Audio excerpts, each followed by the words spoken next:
Hello, स्वागत है आपका हमारे YouTube चैनल पे।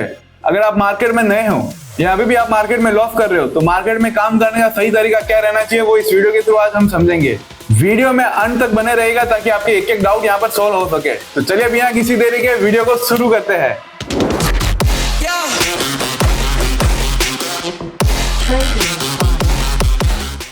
तो यहाँ पर स्क्रीन पर आपके सामने एक फोटो अवेलेबल है जिससे हम ये समझ सकते हैं कि यहाँ पर आपको ट्रॉफी किस तरह से मार्केट में सक्सेस की मिलने वाली है। तो मार्केट में किसी भी स्टेप पे कदम रखने से पहले आपका सबसे पहला स्टेप क्या रहना चाहिए कि आपको मार्केट में टेक्निकल एनालिसिस काफी अच्छे से आना चाहिए। तो आपको मार्केट में काम करने से पहले सबसे पहले आपको क्या करना है कि टेक्निकल एनालिसिस के बारे में कंप्लीटली नॉलेज लेना है, ताकि आप मार्केट में जब भी काम करने जाओ तो आप अपना एंट्री एग्जिट पॉइंट डिफाइन कर सको और उसके साथ ही आप एक स्ट्रेटेजी बना सको जिसकी बेस के ऊपर आप यहाँ पे मार्केट में काम करने वाले हो। टेक्निकल एनालिसिस के बेस पे आप मार्केट में इंडिकेटर के बारे में समझोगे, सपोर्ट रेजिस्टेंस के बारे में समझोगे, एंट्री पॉइंट समझोगे, एग्जिट पॉइंट क्या रहेगा वो समझोगे। तो आपका सबसे पहला गोल क्या रहना चाहिए कि आपको टेक्निकल एनालिसिस काफी अच्छे से सीखना है। टेक्निकल एनालिसिस सीख लेने के बाद आपको सबसे पहला स्टेप क्या रहेगा आपका कि आपको स्टॉक के अंदर स्विंग ट्रेड करना है। स्टॉक के अंदर स्विंग ट्रेड की अगर हम बात करें तो आपको यहाँ पर दो बातों को ध्यान रखना है कि जो पहले आपके स्टॉक रहेंगे वो ब्लू चिप स्टॉक रहने चाहिए। अगर आपको ये समझ नहीं आ रहा कि आपके ब्लू चिप स्टॉक क्या होते हैं तो आपको सिंपली निफ्टी 50 के जो भी स्टॉक है वहां पर ही आपको सिर्फ ट्रेड करना है। तो निफ्टी 50 के जितने भी स्टॉक है वहां पर आपको क्या करना है कि स्विंग ट्रेड करना है। अब दूसरे पॉइंट की अगर हम बात करें तो आपको यहाँ पर अपने कैपिटल है उसको डाइवर्सिफाई करके रखना है। अगर मान लेते हैं कि आपके पास 1 लाख रुपए है तो आपको किस तरह से ट्रेड करना है कि किसी एक स्टॉक में आपको पूरा अपना कैपिटल नहीं लगाना है, वहां पर आपको अपने कैपिटल को है वो डिवाइड करके स्टॉक में अलग अलग स्टॉक में यहाँ पर इन्वेस्ट करना है। तो यहाँ पर आपका फर्स्ट गोल क्या रहना चाहिए कि जब भी आप स्टॉक में स्विंग ट्रेड करोगे तो आपको एटलीस्ट अपने कैपिटल पे 25 से लेके 50% का रिटर्न यहाँ पर जनरेट करना है। 25 से लेके 50% का यहाँ पर रिटर्न जनरेट करना है।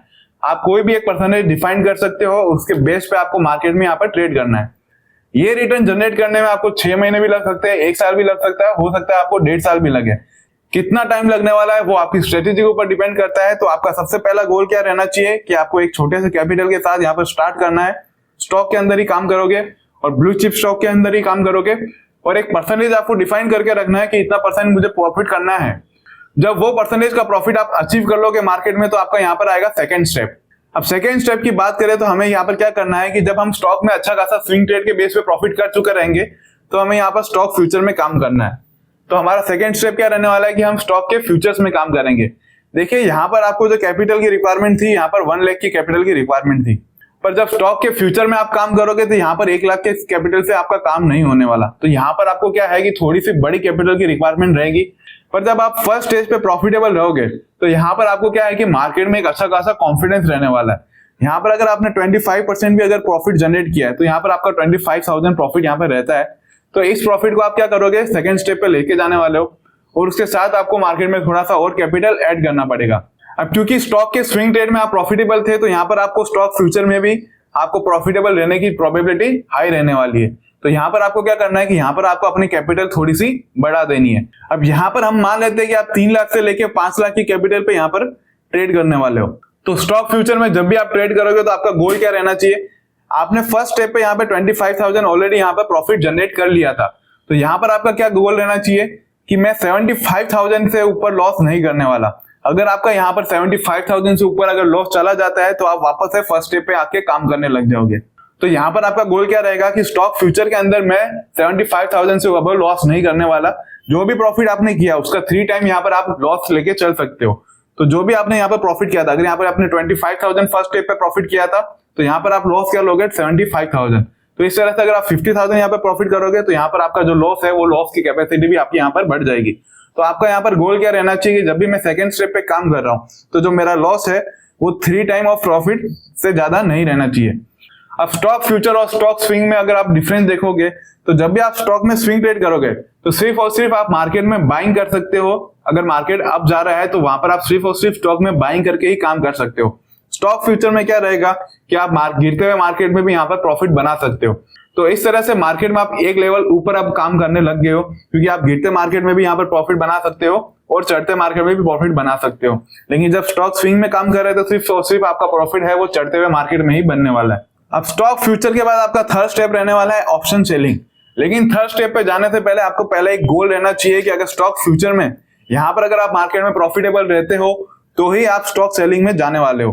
तो यहाँ पे भी आपको स्टॉक फ्यूचर में काम करने के टाइम आपको एक प्रॉफिट डिफाइन करके चलना पड़ेगा कि इतना मुझे प्रॉफिट करना है। अगर आपने यहाँ पर मार्केट में 5 लाख की कैपिटल लगाई है तो आपका यहाँ पे गोल रहना चाहिए कि 25 से लेके 50% मेरा प्रॉफिट रहेगा। जब आप ये प्रॉफिट अचीव कर लोगे अपने कैपिटल के ऊपर, तभी आप जाके ऑप्शन सेलिंग में काम करना स्टार्ट करोगे। अब ऑप्शन सेलिंग जो आपका थर्ड स्टेप रहने वाला है, यहाँ पर क्या रहने वाला है कि जो आपने स्टॉक में फ्यूचर में प्रॉफिट किया था उतने का ही आप लॉस लेके चलोगे। अब जैसा कि हम स्टॉक फ्यूचर के अंदर 5 लाख का कैपिटल यूज कर रहे थे और 25% से लेके 50% हमारा प्रॉफिट का टारगेट था। अब ये प्रॉफिट का टारगेट आप कितने भी टाइम में अचीव कर सकते हो, आपको जितना टाइम लगे उतना टाइम आपको यहाँ पर देना है, आपको अच्छे से मार्केट यहाँ पर सीखना है। अब जब आप सेकंड पॉइंट पर प्रॉफिटेबल रहने वाले हो स्टॉक फ्यूचर के अंदर, तो आपका थर्ड गोल रहेगा कि ऑप्शन सेलिंग। देखिए ऑप्शन सेलिंग के लिए काफी डिफरेंट माइंडसेट आपको लगने वाला है। तो ऑप्शन सेलिंग में करने के लिए आपको क्या करना है कि यहाँ पर आप सिर्फ और सिर्फ इंडेक्स के ऑप्शन सेलिंग में ही काम करने वाले हो। चाहे फिर वो आप निफ्टी 50 में काम करो, बैंक निफ्टी में काम करो या फिन निफ्टी में काम करो, वो आपकी चॉइस रहने वाली है। लेकिन आपका यहाँ पर काम क्या रहेगा, सिर्फ और सिर्फ आप इंडेक्स के ऑप्शन सेलिंग में काम करोगे। क्योंकि स्टॉक के इंडेक्स में अगर हम सेलिंग की बात करें तो वहां पर कई बार लिक्विडिटी की इश्यू आ जाती है। इसलिए आपका थर्ड जो स्टेप रहेगा वो रहेगा कि आप ऑप्शन सेलिंग का काम करोगे। यहाँ पर भी आपको सेम रिक्वायरमेंट रहेगी कैपिटल की जो आपको यहाँ पर स्टॉक फ्यूचर के अंदर रिक्वायरमेंट थी। तो यहाँ पर आप क्या करोगे, ऑप्शन सेलिंग में काम करोगे। और किसी भी तरह से अगर आपका यहाँ पर लॉस होता है, जो हमने यहाँ पर प्रॉफिट किया था स्टॉक फ्यूचर का, उतना ही हमें यहाँ पर लॉस लेना है, उससे ज्यादा हमें लॉस नहीं लेना। अगर किसी भी कारण से अगर हमें ऑप्शन सेलिंग में लॉस होता है तो हम क्या करेंगे, वापस से बैक स्टेप पे आके काम करेंगे स्टॉक फ्यूचर में। तो इस तरह से मार्केट में क्या करना है कि जब तक हमारे फर्स्ट स्टेप पे अच्छी पकड़ ना हो तब तक हम सेकंड स्टेप पे नहीं जाने वाले, और जब हम सेकंड स्टेप पे काफी अच्छे से प्रॉफिटेबल रहेंगे तभी हम थर्ड स्टेप पे जाने वाले हैं। और किसी भी स्टेप पर अगर हमें लॉस होता है तो हम क्या करेंगे, वापस से बैक स्टेप पे आके वहां पर प्रॉफिट जनरेट करने की कोशिश करेंगे और वापस से नेक्स्ट स्टेप पे जाके वहां पर प्रॉफिट जनरेट करने का हमारा पर्पस रहने वाला है। अब जब मार्केट में आप सारे स्टेप पे प्रॉफिटेबल रहने वाले हो, चाहे आप स्टॉक ट्रेड कर रहे थे या स्टॉक का फ्यूचर कर रहे थे या इंडेक्स पे ऑप्शन सेलिंग कर रहे थे, तो आपका लास्ट स्टेप आने वाला है ऑप्शन बाइंग। अब आप में से कई लोगों का सवाल होगा कि ऑप्शन बाइंग को हमने सबसे टॉप पे क्यों रखा है। देखिए जब आप ऑप्शन सेलिंग पे काम करोगे तो ऑप्शन के प्रीमियम किस तरह से काम करता है, किस तरह से उसमें टाइम डीके लगता है, किस तरह से उसमें डेल्टा काम करता है, थीटा काम करता है, ये सारी चीजें आपको यहाँ पर समझ में आने लग जाएगी। जब आपको ये सारे पॉइंट समझ में आने लग जाएंगे तो आप ऑप्शन बाइंग पे काफी अच्छे से वर्क कर सकते हो। क्योंकि यहाँ पर आपको पता है कि आपका टाइम डीके लगने वाला है और आपको काफी क्विक रहना है मार्केट में। और क्योंकि आप ये सारे स्टेप पार कर चुके हो तो मार्केट में कहीं ना कहीं अब आपका माइंडसेट हो चुका है, अभी आप मार्केट में काफी अच्छे से प्रॉफिटेबल हो, तभी आप जाके ये फोर्थ स्टेप पे काम कर रहे हो। तो जब तक किसी भी स्टेप में अगर आपको लॉस चल रहा है तो आपके उस स्टेप के ऊपर नहीं जाना है, आपको उसी लेवल पे काम करना है या उसके नीचे लेवल पे काम करना है। तो यहाँ पर ऑप्शन बाइंग में आते आते आपको काफी अच्छा मार्केट में प्रॉफिट रहेगा। तो यहाँ पर आपका जो ऑप्शन बाइंग है वो सबसे लास्ट स्टेप रहने वाला है। और यहाँ पे मैं आपको यही सजेशन करूंगा कि अगर आप ऑप्शन बाइंग भी कर रहे हो तो सिर्फ और सिर्फ इंडेक्स के ऑप्शन में ही काम करना, क्योंकि वापस से वही लिक्विडिटी की इश्यू स्टॉक में आपको रहने वाली है। जब ऑप्शन बाइंग आप करोगे तो यहाँ पर आपको जो आपने कैपिटल ऑप्शन सेलिंग और फ्यूचर में यूज की थी वो कैपिटल आपको यूज नहीं करनी, आपको वही कैपिटल यूज करनी जो आपने स्टॉक स्विंग ट्रेड में यूज की थी। अगर हमने यहाँ पर एग्जांपल में 1 लाख लिया था, तो अगर आप ऑप्शन बाइंग में काम करोगे तो यहाँ पर 5 लाख के ऊपर काम नहीं करने वाले, 1 लाख के ऊपर काम करने वाले हो। तो इस तरह से ऑप्शन बाइंग में आप काम करोगे। अब जब मार्केट में आप ऑप्शन बाइंग में काम करोगे तो आपको पता चलेगा कि यहाँ पर काफी ज्यादा आपको क्विक रहना है, काफी ज्यादा आपको यहाँ पर अलर्ट रह के काम करना है, और उसके बाद भी कई बार आप देखोगे तो आपको अच्छा प्रॉफिट नहीं जनरेट हो रहा। इस तरह से जब आप ऑप्शन बाइंग में काम करोगे तो मार्केट में आप एक लेवल के बाद आपको समझ में आ जाएगा कि किस तरह से यहाँ पे मार्केट में सारी चीजें काम करती है। ये वो लेवल रहेगा जहां पर आपको मार्केट में काम करने के सारे तरीके किस तरह से काम करते हैं वो सारे आपको समझ में आने लग जाएंगे। इस लेवल पे काम करने के बाद मार्केट में आप ये डिसाइड कर सकते हो कि कौन सा लेवल है, कौन सा पॉइंट है जो आपके लिए सबसे अच्छे से प्रॉफिटेबल था।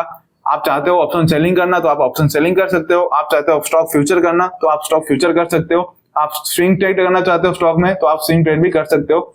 कौन सी चीज है जो आपकी पर्सनैलिटी को बेस्ट सूट करती है, कौन सी चीज मार्केट में है जो आपको स्ट्रेस क्रिएट नहीं कर रही, और यही तरीका आपका बेस्ट रहेगा मार्केट में काम करने का। देखिए एक भी लेवल पे अगर आप लॉस में रहते हो तो उस लेवल से ऊपर आपको तब तक नहीं जाना जब तक आप वहां पर प्रॉफिटेबल नहीं रहते हो। देखिए मार्केट में जो भी न्यू कमर्स रहते हैं वो सबसे पहले आएंगे और यहाँ पर ऑप्शन बाइंग में ही काम करना स्टार्ट करता है, क्योंकि यहाँ पर उनको क्विक मनी चाहिए होती है।